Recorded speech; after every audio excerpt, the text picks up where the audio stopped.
Hello, 14th September rather. It's a Sunday. I love Sundays. It is family day. And yeah, I'm looking past the laptop because the kids are running around here. We have some friends over. My best friend, Mr. Stoffel de Beer, a guy I grew up from kindergarten to primary school, high school. We're still best friends. He is on a trip away, a boys' trip. So we invited his wife and his daughter to come and have lunch here with us today. So it's festive in the Villiers household, not for that reason only. There's also a lot of sport that's been taking place this weekend. Lots of crazy news this week as well, global news with regards to all kinds of, I don't know, I don't really want to go into that. I think you know what I'm talking about, Charlie Kirk and things that happen on trains. And I don't know, the world's just in a weird place. And I was talking to my wife about, is it just because of social media that it's more in your face these days, and maybe these things have been going on for ages, and because of social media, we sort of see it happening instantly. I don't know if it's just that or the world's just going crazy, but I'm not going to focus on that. I'm here to talk sport. I thought I'll just mention that whoever's going through a tough time globally, families affected, there's so much happening, but I just think the news these days, it's so in your face and it's so direct and instant that it sort of hits home a lot harder. And I've sort of been affected by that this week, just event after event, horrible tragedies. And yeah, it sort of shakes a guy up a bit. Anyway, guys, welcome to 360 Live, another beautiful artwork piece of art, whatever you want to call it, number 17. The alien is on the move, and I might have some exciting news as I discovered something new today, actually. Talking to my team about it, but I will update you guys. It will have something to do with the artwork and also a story and some exclusive content that I want to create. Please post your questions down below, whatever you want to talk. We're going to be going through all kinds of sports, rugby, also football, but Asia Cup is taking place as we speak, and also South Africa playing in England. In that T20 series, it is tied 1-1. Lots to cover. So post your questions down below. Like the show, subscribe to the channel. You know the story. This channel is going from strength to strength, and I still owe you guys some from AB to 360 videos, which will sort of tie in with the exclusive content I'm talking about. We'll cover that maybe next week or the week after, once I've got all my things in place and ready to roll with that. Guys, we'll talk about rugby first, because that is sort of the reason why I'm in a very, very happy mood. And the guy that's on the picture there, actually on the right-hand side of the picture, is Bowden Barrett. He's a good friend of mine. And the guy next to him is Damien McKenzie. So I played a round of golf with them not so long ago. I know them personally. And they will not be happy with what took place yesterday morning, about between 9 and 11 a.m. South African time, very early in the morning, because in New Zealand, obviously, it was an evening game. They are about, I think, 11 hours ahead of South Africa. The land of the cloud, or they call it the dark cloud, I'm not sure, but there's not a lot of sunshine generally in New Zealand, but in particular this weekend, after the All Blacks suffered the biggest defeat of all time. I think, if I have my stats correct, somewhere in the 1960s, before this game, what's their biggest defeat, where they lost by 15 points. And the Springboks, after losing the first test match in Auckland at Eden Park last week, flew to Wellington and prepared for this game, which took place yesterday, 43-10. I don't remember when last New Zealand only scored 10 points in a test match. Never mind 10 points in the home country. I don't think that's possibly ever happened. Also maybe in the 50s. Just an incredible game of rugby. If you don't follow rugby, maybe just go watch the highlights as the Springboks caused havoc. It was pretty tight the first half, to be honest. Both teams were in the game. South Africa sort of inching ahead just before halftime. I was at a hockey game watching my boys play hockey, and sort of rushed back after their game to watch the second half at home. And I did not expect the Springboks to put 43 on the board without New Zealand scoring in that second half. Absolutely incredible scenes. Well done to Rassie Erasmus, Siya Kolisi and their troops. Typical South African, sort of had our backs up against the wall in that first test match, and so that resilience just came through as they sort of gelled together as a unit and played some of the best rugby we've ever seen them play. Really making a statement in this year's tournament. There are 4 teams taking part in this tournament on a yearly basis. It's also Australia and Argentina, alongside with New Zealand and South Africa. But the Springboks are really in a good place now to go on and win this thing. They have 2 more games left against Argentina, 1 neutral venue and also 1 at home. So I'm sort of tipping my boys to go on and win this, even though Argentina has been playing really good rugby and are a dangerous team these days. So it will be tricky, but with this kind of momentum, this kind of confidence they'll take from their tour of New Zealand, I think they will go all the way. That's it for rugby, guys. Onwards and upwards for the Springboks. Absolutely incredible. As I'll quickly just share the stats here, Springboks beat the All Blacks 35-7 in 2023 in London, but that is a neutral venue. Remember, this is in New Zealand. So the last time New Zealand, or the biggest margin ever before this game, was 15 points. I remember seeing that somewhere yesterday, and I think it must have been in the 60s or 70s, somewhere there.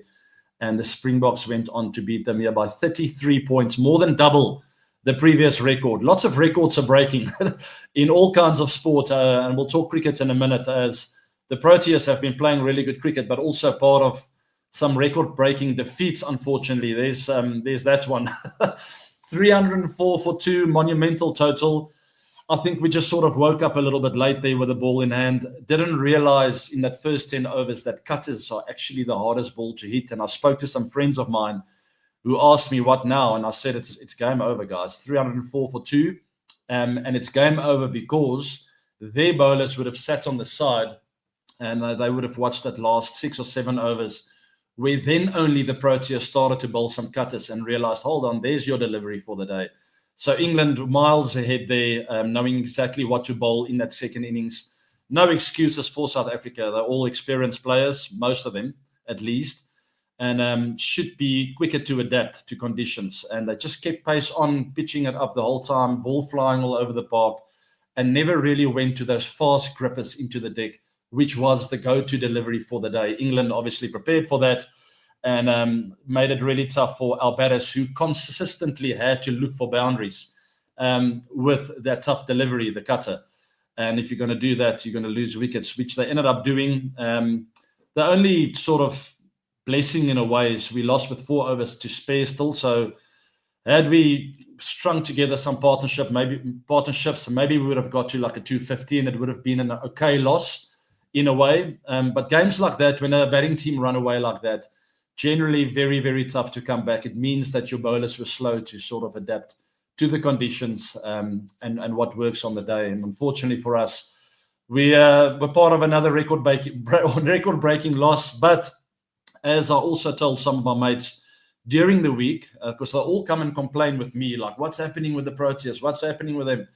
And I always just reply, guys, we just beat Australia in an ODI series in Australia, narrowly lost the T20 series. And same in England now. We won the ODI series and it's 1-1 in the T20. So what are we complaining about? But yes, defeats like this is not always an easy pill to swallow. I understand that. Have a thought for the New Zealand rugby team. It won't be an easy pill to swallow, losing 43-10 to the Springboks in their own country.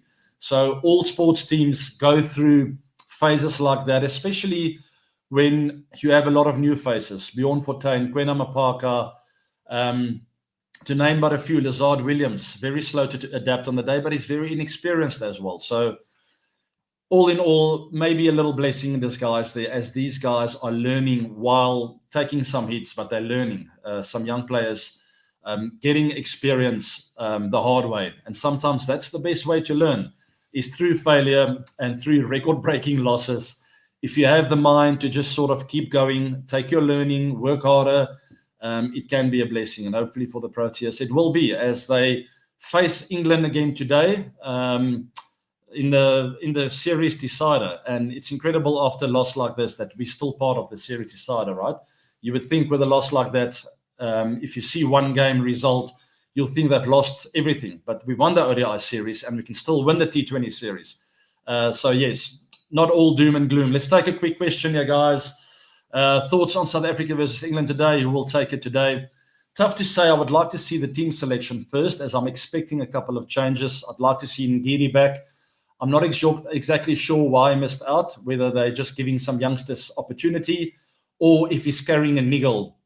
And also, Marco Jansen missed out, if I'm not mistaken. So quite a few big impact players not playing in that last game, and I'm hoping to see them back. So that's my first thought, to see the team selection. Obviously, England play a very expansive game, and if our bowling attack is good with a Rabada, a Jansen, and Ngidi, Maharaj to come back in place of Fortuin, there we have 4 really, really strong bowlers, guys, that can run through an aggressive England batting lineup. So I'm hoping to see those boys back, and I'm not too worried about our batters. Not our best in that last outing, but chasing 300, you're either going to bomb out or you're going to get close. Unfortunately, we bombed out. It's just one of those things. It will happen at Trent Bridge today, guys. Nottingham, beautiful town of England. And I'm very much looking forward to that encounter. There's also a lot of other sport taking place. Also football, right? But we'll cover that in a minute, as we got to get to the Asia Cup first, India and Pakistan. I want to see some comments about that. Let me know what you guys think. You asked me what I think about South Africa and England. I think that South Africa will win with our big guns back. So tell me what will happen with India and Pakistan today. I want to hear your thoughts. That will take place in the UAE, in Dubai. We've had some results already. We'll cover that in a second. Actually, we'll put up some of the results. India, Pakistan, there were no surprises, as it's been a little bit boring to a certain extent. And that is the danger always with these kind of tournaments, when you add all the associate countries to take part, which I'm absolutely fond of. I love them getting exposure and experience on the biggest stage. But unfortunately, the entertainment side of it hasn't been there. And we haven't seen any upsets yet. I mean, it's not too late yet. Hopefully, we will get some good games from Hong Kong and the UAE and a few, Oman and a few others, as the games have been very one-sided. If anything, I think Sri Lanka has been the surprise, as they beat Bangladesh convincingly. They're looking really strong alongside Pakistan and India. But we'll see today which team puts the hand up to say, we are here to win the Asia Cup. And I think this will go a long way in showing us where India and Pakistan stand, as they have 2 young teams, right? The big guns are gone now. You know who I'm talking about when I say big guns. So both teams relatively young, but very well-known players still, as we see them playing the big tournaments around the world, the IPLs and some other, the PSL and big leagues taking place around the world. I don't really have a favorite for today. First of all, I just want to see a game. Hopefully both teams pitch up, and hopefully they passed their issues and sort of can keep cricket for what it is, and not bring politics and all kinds of external influences into the game. Just go and play cricket, guys. I'm really hoping it will be a great game of cricket, and I'm pretty sure all fans around the world will want that too. Let me know what you guys think about this game. I've no idea where these 2 teams stand. I know India have a lot of talent. I know Pakistan, very similar to South Africa, also very resilient. Characteristically, they always put up a fight, and they love surprising the opposition with their incredible fast bowling unit that they always have. And I think if Pakistan can put some runs on the board, they will sort of they can find a way with their bowling attack to put India under pressure. India, just an all-round powerhouse team, as we see all of those players playing the IPL, and all of them are match winners. So it will be an interesting encounter, 2 different styles of play as well.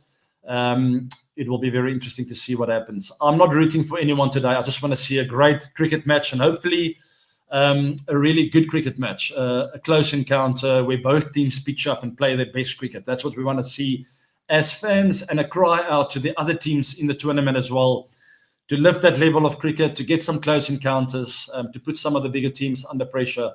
It will be great to see that. Let's take a question on Sky, guys. I see Surya Kumar Yadav popped up here in the chat box. Purajit Bansal, thank you very much for being a super fan, and I'll take your question. Is Sky weak in playing slow balls? Why do you think?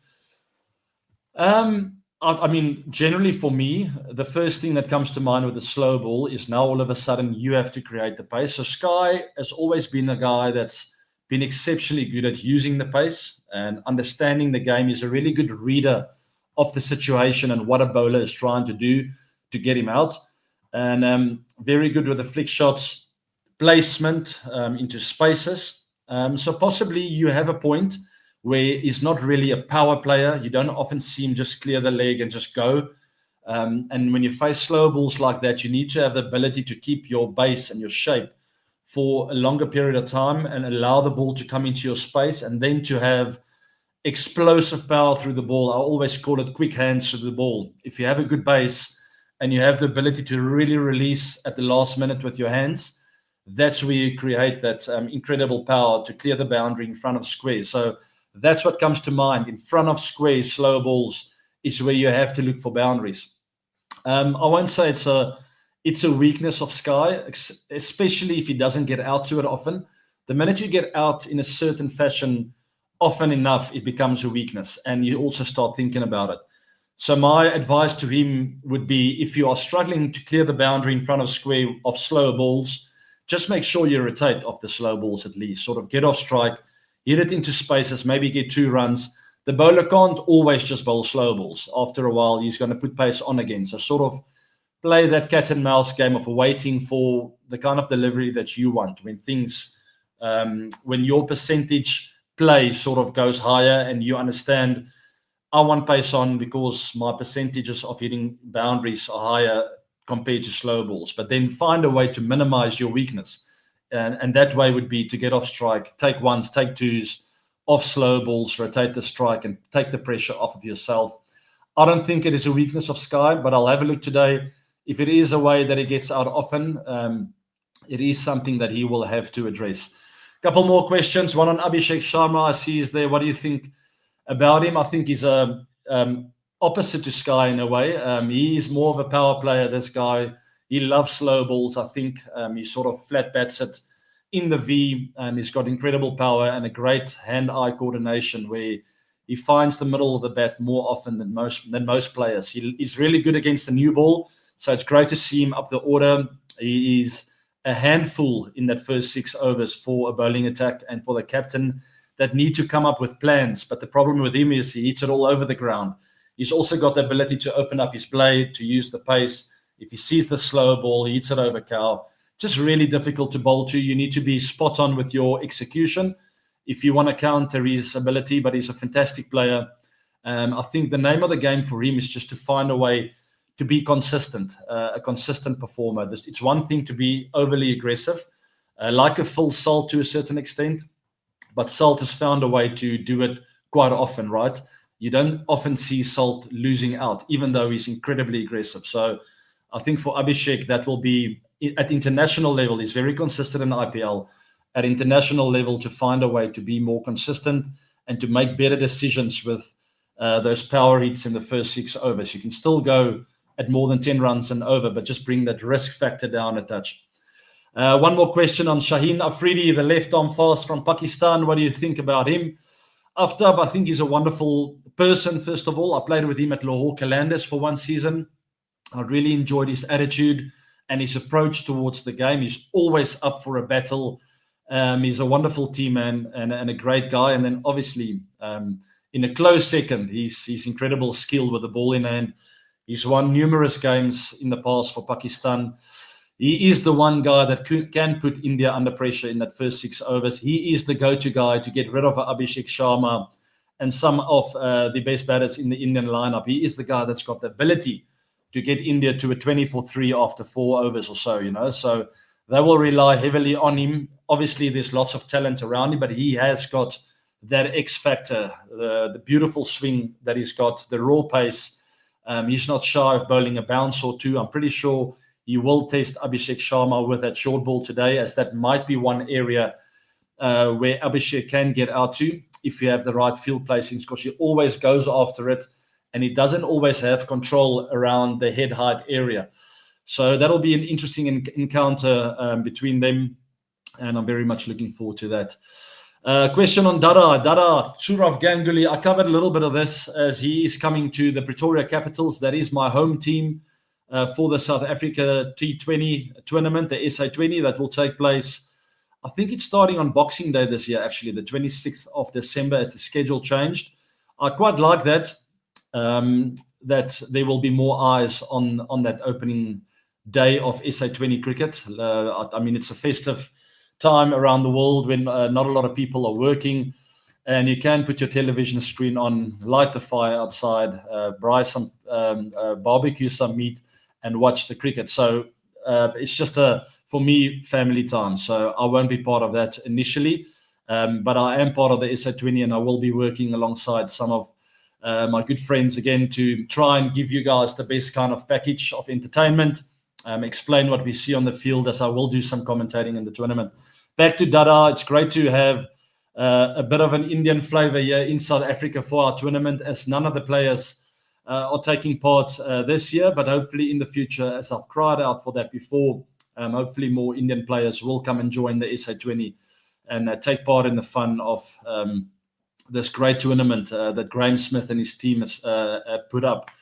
Looking forward to that, and it's great to have Sourav here. I think his experience, his cricketing brain will mean a lot to the Pretoria Capitals, and just to have him here is going to be wonderful. Let's talk a little bit about Devil Brevis, as he got out to that short ball in that last game. It has been an area of concern that I've sort of spoken to him about in length before. It is a delivery that's difficult for him, very, very similar to Abhishek Sharma and most aggressive batters.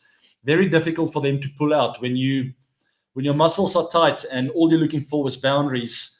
It's really hard always to pull out and to bring the finesse out at the last minute. And I'm talking about split-second decisions. I was there as well, many times got out to the short ball because I was a bit of a compulsive puller. I learned over the years to find a way to keep it down. And also, not only that, if I see I'm not quite there, to find a way to pull out or to just sort of adapt, instead of looking for that boundary, then to get your one, get off strike, tell the bowler, well bowled, but the encounter's not done yet, and I will face you in the next delivery. That's what I would like to see with Devil Brevis. But Dex, let's take your question here, as I see that you are a bit of a Shasha fan. Zverev, a wonderful tennis player, as your icon there. Maybe whenever I see Devil pull the short ball, I see he does not plant his front foot enough for that front press. Unlike Aiden, Quinny, or yourself, it's all arms. Very true. He gets stuck in a way. And that is the problem when you look for boundaries. You become a bit of a front foot bully in the way. You like really press hard on that front foot, and then it's difficult to come back if your stride is quite big. So for me, I would always have a smaller stride. I have like 70 to 80% of my weight on my back foot at the point of delivery, just almost have my left toe touching the ground. So very, very back foot, with the thought of going with my momentum into the ball as I see the ball being released, which means for that first few meters, that's where you gather all the information, right? You see the ball coming out. You realize halfway down the wicket, okay, it's a short ball. At some stage, I'm going to have to now plant my front foot and go back with my weight in order to buy a split second of time, and also to get myself into the best possible base and to really get a strong base to see the bounce of the ball and to either keep it down or to go for the six, depending on the bounce off the deck. Now, if you don't do that, and if you're not prepared to wait for the ball to bounce, you sort of lose out on information and you premeditate in a way. Plant that front foot and you sort of just try and adapt with whatever you see then. And that's where Brevis sometimes gets stuck. He sort of, that stride's too big. There's not enough, what can I call it? There's not enough of a trigger to sort of rock back. I always speak to youngsters where you always need to be like I don't know how to call it. It needs to be a spring. Your left foot needs to feel like a spring instead of planting and committing overly on that front foot with a big stride. There's no springing. All you can do is sort of lean back a touch and stay in that shot. And that's generally why it goes up in the air. Where if you're just on the left toe, you have a spring to really rock back and be dynamic with your movement back. That's what I'm looking for. It needs to be a dynamic movement and decisive. And I feel that's where Brevis maybe lacks a little bit. He will definitely sort it out. There's no doubt about that in my mind, but it is something that I would like for him to work on, to be a little bit slower in your decision. Don't overcommit when you see the ball being released. Tap with that front toe and then decide, okay, I'm going into it with my front foot because I see it's a touch fuller and I'm going to try and clear in the V, or it's a bit shorter. Now I need to have that spring where I can have a dynamic movement back and then sort of play my shot. That's the long and the short. Much easier to explain to you when I see you in person here in my garden. But I hope it sort of made sense what I'm trying to explain to you guys. All right, let's talk a little bit about the UAE pitches. I see that's a question here. I'm from Norway. That's very refreshing to see someone from Norway here. Thank you. Mohammed, just a quick question. Why pitches give so much help to spinners in the UAE? I think it's got a lot to do with the time of the year. It's very hot now. They sort of just got through summer. And with a lot of heat, the wickets get slower, takes a bit of turn. It's a general thing that happens when you just get through winter and it's early summer. That's when the wickets are still very firm, very compact. Takes a bit more bounce and sea movement perhaps, but less turn and tougher for the spinners to bowl on. And that is up to cricketers to adapt to, right? And it's part and parcel of every single cricket match you play. Even with my time in England now, when you go to the UK, it was midsummer there when I played there. And every ground I played on, the wickets were different. And it's middle of summer, so the wickets were a touch drier. Some of them took a bit of turn, some of them didn't. And it's up to every cricketer to adapt to what you see on the day. Some wickets will rag in the UAE now, but they might get a very flat one in Dubai. Perhaps today we see a high-scoring game and we see maybe the spinners being expensive. It is a mouth-watering encounter later on between Pakistan and India, so stay tuned for that, guys.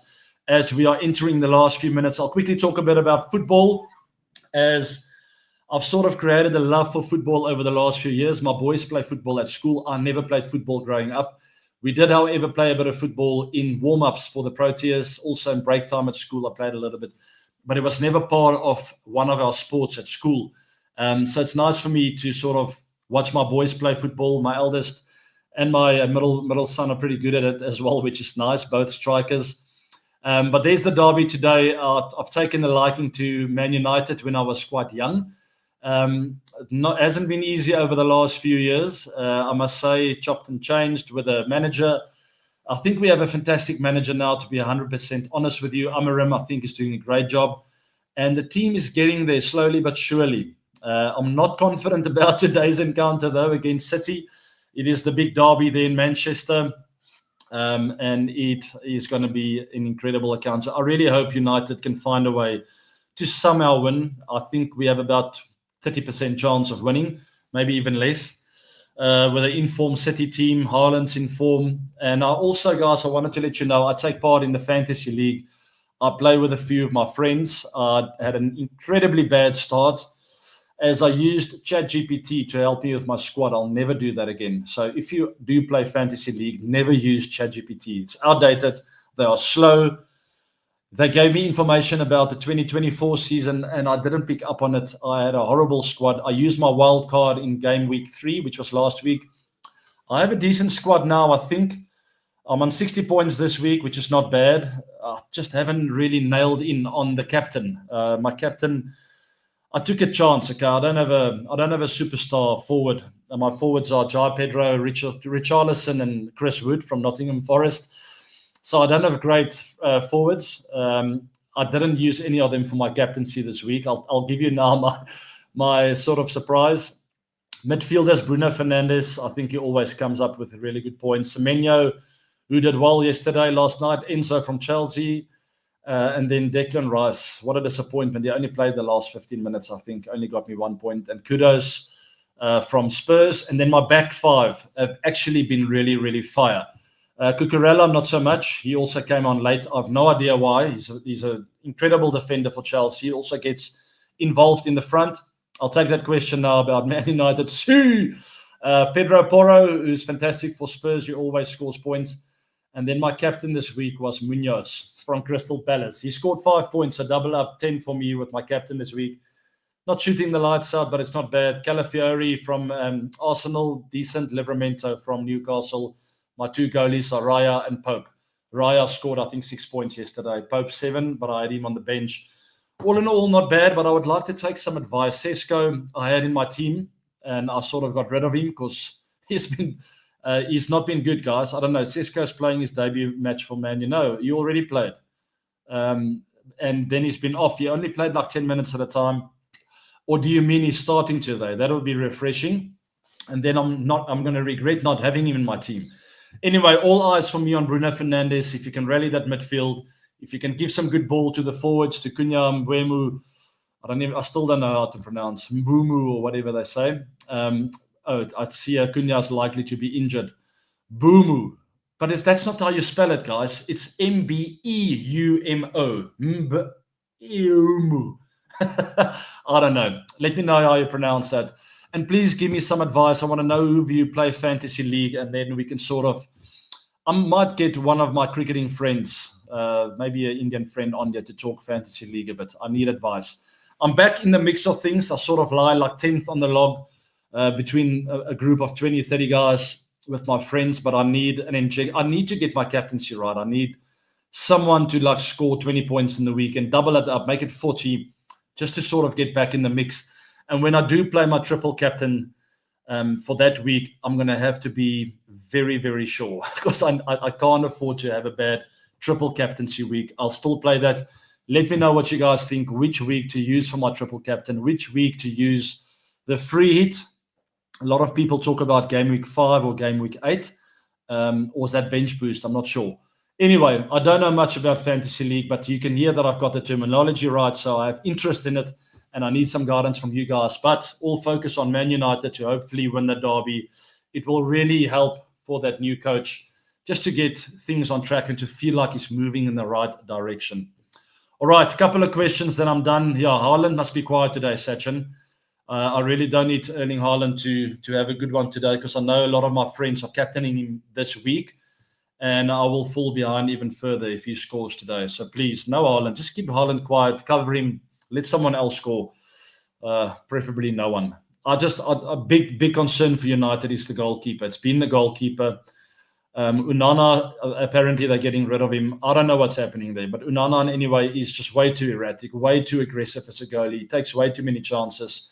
We just need someone to be solid at the back there with our defenders. Unana's already moved to Turkey. Thank goodness. I really actually initially liked him. I thought he made some really good saves. Bayender is starting today. Also, just with those crosses, I mean, there are all the opposition just get like 7 or 8 guys around him, and he gets confused. He doesn't even go for the ball. He sort of just hangs back. I think in open play he's really good, but with the set pieces, with corner kicks and free kicks, he sort of just disappears. It's like we don't have a goalie, and you need your goalie to sort of claim his area there. Like make room for yourself, be aggressive in a way, and go for it. Sesko will score today. I still don't know. You guys obviously think he's starting. He hasn't really started. He's been playing like 5 minutes at a time. And initially, I thought he's going to be my captain for like a few weeks, and I ended up seeing that he's just a replacement. I think he's a wonderful player. He just needs a bit of game time, right? And I don't know. Amarim needs to find a way where they will feed him. Maybe with Mbumu there, Bruno, he will get good ball up front. We'll see. Cunha out. He's been disappointing. I obviously expected a lot more from him. He was also part of my team. He got wild carded out. So I have a fresh start. You heard my squad. Let me know what you think. Okay, enough of football. I'm just excited for all the sport taking place today. It's Asia Cup.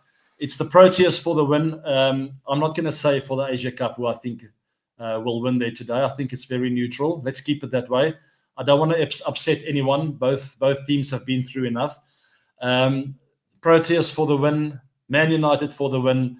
What else was there to cover? Springboks are not playing, so I can relax. My heart rate will be nice and low today. Srihari, last one. Thanks for being a super fan and supporting this channel. Obviously, South Africa for the win. AB, your super fan is here when you'll come to India. I am coming to India in October, by the way, to launch my 360 cricket bat range. It's not that bad, by the way. I was kind enough to sort of borrow one of my 360 powered by EM bats, the official one that I'm launching. That youngster broke 2 bats in the week. I was coaching them at the Titans, and I said, come around my house. I'll give you the 2 bats that I used in the WCL. Go and score some runs. His name is GJ Murray. left arm power hitter. Keep an eye out for him. Remember that name. The boy can play. Anyway, I hope he doesn't break my bat today. He needs to bring it back so I can get it there in that corner, get the right brand out there. I am launching my 360 full range in India. It will be launched over many stores around India. I am incredibly excited about this journey, guys. You don't have to buy the bat if you don't want to, but it will be out there. It will be exactly the shape that I used, and I sort of was really hard on the designer team to get it right, to get the bow, to get the grain on there, and to have just the feel and the balance that I like, so that if someone comes to my house and he complains about the bat that is not good, at least I can say, well, that is what I used. I'm sorry you don't like it. It worked for me, but that's the idea, to sort of share the colors that I love. There's a blue version. We are still sort of fighting about the names. I think the top end bat will be the black one that I used in the WCL. It will be named number 17, NO17. Then there's the green one, which is obviously South African colors, close to my heart. It will be called the Bull Ring, which is one of my favorite grounds where I scored that world record. Then we move on to a multicolored one, a fun one for the children. It will be the Play Burst. I will show you the design of that soon. It will be hold on one second. Hold on one second. Here I come. So the Play Burst will be something along these lines, or that.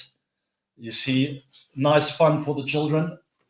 That's the idea. And then we'll have a red one. I was hoping to get like an RCB red. The team said we can't copy RCB, so let's get something a bit different. It's more like a maroon kind of color, which apparently was the color of the season in the fashion world. So we'll get one of them out. Not entirely sure about the name. And then we have the blue one, obviously with my connection with India. I initially thought I want to call it Sky, but then it was going to sound too much like a Surya Kumar Yadav's bat, and that was not the idea. The Sky is more to do with sky blue, and I love the color sky. I played for the Sky Blues all my life, which is the Northern Transvaal Titans team color, that blue color, but also the India color. So that's the idea with the colors and the bats being launched. We will launch the softs as well. And I'm also doing one or two other things over there in India, and that's also exciting. I will update you on that. I might actually come around Bangalore for one day. I will see, but I'm definitely going to visit the factory to make sure the bat shape is right. We're going to get some footage there of me being at the factory and sort of getting my shape right for the bats that we're going to launch. That's enough. My mouth is dry. I'm out of here, guys. Have a wonderful Sunday, right? If you're a cricket lover, go watch the cricket. The Asia Cup is happening. There's also international cricket between South Africa and England. And if you're a football lover, I need advice with my fantasy team. Please, guys, I need a captain, just one player. And I'm going to sort of use your guidance, all right? Follow me on socials. You saw the links at the bottom. Also like, share, and subscribe to this channel. Thank you very much for joining me on 360 Live. Have a wonderful Sunday. Lots of love. Take care now. Bye.